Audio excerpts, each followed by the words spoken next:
Perkenalkan, nama saya Rifka Elianti Burukaban dengan NIM 42311111024. Pada kesempatan kali ini, saya akan mempresentasikan materi saya dengan mata kuliah Statistika Inferensial. Nah, khususnya itu saya akan menjelaskan mengenai korelasi data tunggal dan analisis regresi linear sederhana. Nah, di mana di sini saya akan menjelaskan bagaimana cara ketika kita melakukan memiliki data mentah, kita masukkan ke dalam aplikasi Jamovi untuk kita mencarikan analisis korelasi dan juga kita mencarikan analisis regresi linear sederhana. Selamat menyaksikan. Jadi yang pertama akan kita lakukan adalah kita melakukan analisis korelasi dengan korelasi tunggal, teman-teman. Di sini teman-teman harus sudah mendownload dulu aplikasi Jamovi-nya, di mana setelah ada aplikasi Jamovi-nya, di sini saya menggunakan aplikasi Jamovi dengan versi yang 2.644. Nah, setelah itu kita memiliki data, di mana data ini kita masukkan ke dalam aplikasi Jamovi kita tadi. Kita masukkan. Nah, di bagian sininya teman-teman bisa kita ubah. Yang pada bagian A kita ubah menjadi siswa dengan data type-nya itu adalah teks. Yang pada bagian B ini kita masukkan motivasi dengan measure type-nya itu continuous. Di bagian C-nya kita buat hasil belajar dengan measure type-nya itu continuous. Lalu di sebelah kanan ada tanda panah ke atas, kita tekan, kita klik. Nah, setelah kita memiliki datanya teman-teman, maka dari itu kita melakukan bagian pertama kali adalah uji normalitasnya dulu dan uji homogenitasnya. Kita bisa mengklik bagian explore, kita mengklik bagian explore, lalu kita diklik descript, di mana pada bagian motivasi kita masukkan ke dalam variabel, bagian hasil belajar kita masukkan ke dalam variabel. Nah, di bagian statistik kita klik pada bagian Shapiro Wilk. Nah, setelah itu kita lihat di mana di bagian Shapiro Wilk P itu dia terdapat 0,346, 0,519 pada hasil belajar dan pada motivasi 0,346. Nah, di sini bahwa terlihat bahwa data yang kita gunakan adalah data normal. Atau teman-teman juga bisa melihat pada bagian histogramnya. Kita klik histogram dan density-nya, di mana di bagian plots pada motivasi dan di bagian plots pada hasil belajar terdapat grafiknya itu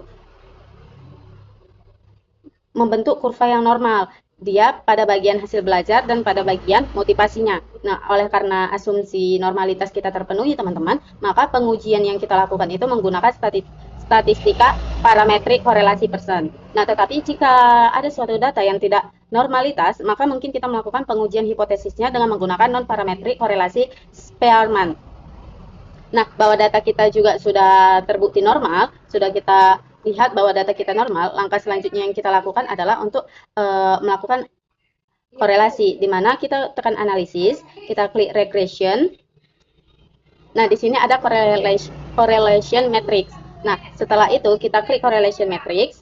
Nah, pada bagian motivasi kita masukkan dan hasil belajar juga kita masukkan. Nah, setelah itu, setelah kita masukkan pada bagian correlation coefficient, di bagian karena kita tadi data kita normal, maka kita melakukan percent. Nah, setelah itu di bagian additional option, kita klik bagian yang kita perlukan, confidence intervals-nya juga. Nah, di bagian plotnya juga kita klik correlation matrix. Nah, ini dia teman-teman gambaran data-data yang sudah kita klik tadi.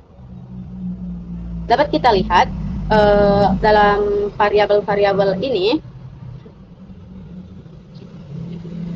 hasil output dalam pengujian kita ini nampak pada tabel correlation matrix-nya, di mana nilai P kurang dari 0,05, H0 ditolak. Nah, ada hubungan yang signifikan antara motivasi dengan hasil belajar. Nah, koefisien R yang kita lihat di sini menunjukkan angka 0,864. Nah, yang menandakan bahwa derajat hubungan positif dan kuat antara motivasi dan hasil belajar. Nah, kesimpulan dari kita lakukan correlation matrix ini, data tunggal, di mana data kita yang kita lakukan tadi ada hubungan yang positif dan signifikan antara motivasi dan hasil belajar dengan derajat yang kuat, di mana hasil belajar persen R-nya itu terdapat di 0,864 dengan 95%, TI-nya itu 0,945 dan 0,682 dengan nilai P-nya kurang dari 0,001. Begini kita melakukan pada analisis korelasi data tunggalnya. Di sini saya akan melanjutkan yang kedua, di mana yang kedua yang akan kita lakukan adalah menganalisis kegiatan regresi linear sederhana. Nah, sama seperti korelasi tadi teman-teman, di sini harus sudah mendownload terlebih dahulu aplikasi Jamovi-nya dengan memiliki data. Nah, di sini data yang saya ambil sama seperti data korelasi yang sudah kita lakukan tadi. Kita klik di Jamovi-nya, lalu sama seperti ini pada bagian A-nya kita tulis siswa. Pada bagian B-nya kita klik motivasi. Measure type-nya itu adalah continuous. Pada variabel C kita klik hasil belajar dengan continuous juga, lalu kita klik panah ke atas.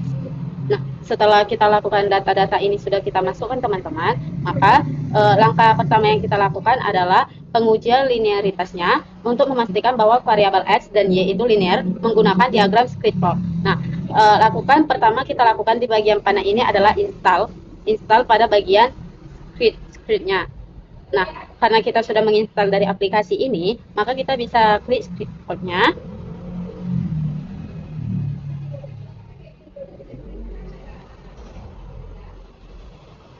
Di bagian explore. Nah, di bagian explore, lalu pada motivasi kita masukkan di X-axis-nya dan hasil belajar di Y-axis-nya. Nah, lalu kita klik pada pilihan regression lainnya. Kita aktifkan pilihannya itu dengan linear. Nah, sudah terpampang yaitu hasil pencarian data tampak pada grafik script plot-nya, di mana sebaran data nampak menunjukkan bahwa ada kecenderungan makin besar nilai X yang diikuti oleh nilai Y yang makin besar pula. Nah, hal ini biasanya ditafsirkan bahwa hubungan antara variabel X dan variabel Y adalah linear. Oleh karenanya, asumsi linearitas telah terpenuhi dan model yang digunakan adalah persamaan regresi linear dengan Y sama dengan A ditambah BX. Nah, selanjutnya setelah itu kita beralih ke tab analisis dengan pilihan menu regression. Lalu di sini bisa kita klik linear regression. Lalu kita masukkan motivasi kepada dependent variable, motivasi kepada covariant, hasil belajar kepada dependent variable. Nah, lalu pada bagian assumption check-nya kita klik normality test, lalu key plot of residual dan residual plots-nya. Nah, lalu kita klik pada data summary-nya, kita klik hook distance-nya. Nah, pada model fit kita klik R kuadrat, dan F-text pada bagian overall model test-nya. Setelah itu, pada bagian model coefficient-nya, kita klik ANOVA test, kita klik standard estimate-nya dengan confidence interval-nya 95%, lalu kita klik juga confidence interval pada estimate-nya. Nah, pada blok model coefficient, di mana berikan tanda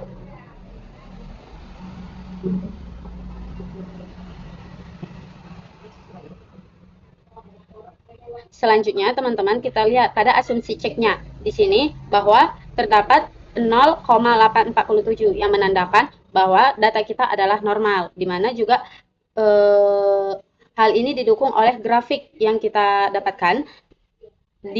Diagram pencar yang menunjukkan sebaran residual di sekitar garis diagonalnya. Oleh karena itu, asumsi normalitas pada data kita itu terpenuhi. Nah, uji asumsi berikutnya adalah uji asumsi homoskedastisitasnya, yaitu varians dan residual harus homogen. Maknanya adalah meskipun nilai X dan Y berubah, maka konstan residualnya tidak boleh berubah. Nah, bila uji asumsi ini tidak terpenuhi, maka model regresi tidak memiliki makna, tidak bisa digunakan dan harus menggunakan model regresi lain yang tidak membutuhkan asumsi homoskedastisitasnya.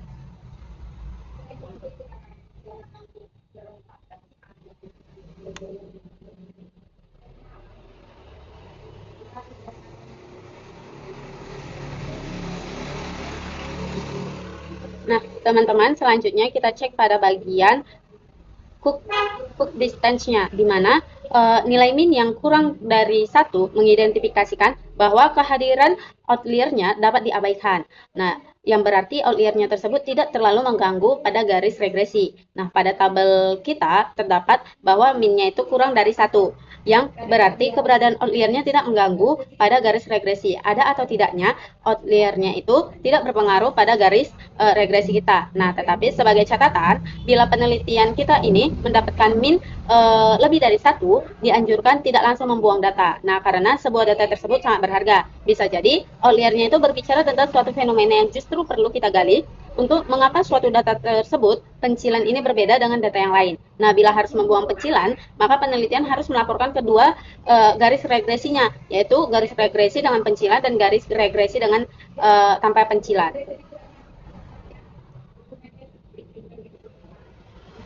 Selanjutnya, di sini juga ada terdapat model fit measure-nya, di mana pada model ini menunjukkan bahwa R-nya itu 0,864, yang berarti ada hubungan yang kuat antara motivasi dengan hasil belajar. Nah, untuk mengetahui besaran sumbangan pada variabel yang variabel X terhadap X, maka pakai rumus R squared di mana dikali 100%. Nah, di mana 0,746 kita kalikan dengan 100%, maka mungkin dapat hasilnya itu 74,6%. Nah, maka sumbangan variabel motivasi terhadap hasil belajar yaitu adalah 74,6%. Nah, sedangkan 25%-nya lagi disumbangkan oleh variabel lain yang tidak diteliti atau di luar lingkungan penelitian. Nah, nilai pada kolom overall model TS digunakan untuk uji signifikan persamaan garis regresi dengan nilai P-nya kurang dari 0,05 yang menunjukkan bahwa persamaan garis regresinya adalah signifikan. Maka hal ini bahwa persamaan garis regresinya dapat diandalkan untuk mengestimasikan variabel hasil belajar berdasarkan variabel motivasi. Nah, selanjutnya pada data variabel omnibus ANOVA test juga di sini menampakkan nilai pada variabel motivasi lebih besar daripada nilai sum of squared residualnya. Nah, hal ini bahwa mengidentifikasi bahwa memang variabel hasil belajar banyak ditentukan oleh variabel motivasi, sedangkan residualnya menggambarkan variabel lain yang tidak dapat dijelaskan oleh peneliti, yang tidak dapat dijelaskan tapi tetap ikut berkontribusi pada hasil belajar.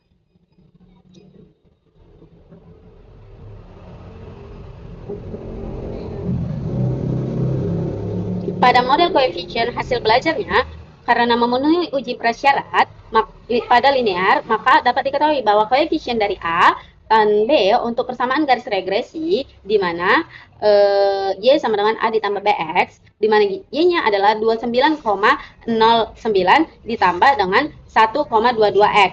Nah, di sini diestimasinya 29,9 dan 1,22X, di mana koefisien A dan B dilihat dari kolom tersebut, teman-teman. Jadi, kesimpulan yang kita dapat dari uji analisis regresi sederhana ini bahwa persamaan garis regresi dapat diandalkan untuk mengestimasikan data di mana F1,18 sama dengan 52,9 dengan nilai P kurang dari 0,01. Nah, yang kedua, terdapat hubungan yang kuat antara variabel motivasi X dan variabel hasil belajar Y yang digambarkan dalam bentuk persamaan garis regresinya dengan Y-nya tadi yang kita katakan 29,09 dengan X-nya itu yaitu 1,22X. Nah, yang ketiga, sumbangan variabel motivasi terhadap hasil belajar adalah 74,6%.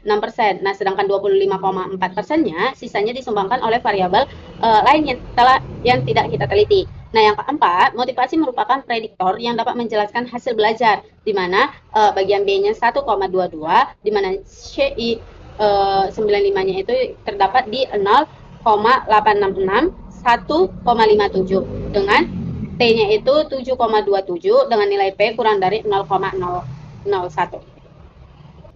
Demikian penjelasan yang dapat saya sampaikan mengenai materi korelasi data tunggal dan analisis regresi linear sederhana. Semoga penjelasan yang dapat saya sampaikan tadi dapat membantu teman-teman semua untuk memahami bagaimana hubungan antara variabel dapat dianalisis dan diinterpretasikan dalam statistika. Saya mohon maaf apabila terdapat kekurangan dalam penyampaian materi. Terima kasih atas perhatian yang telah diberikan.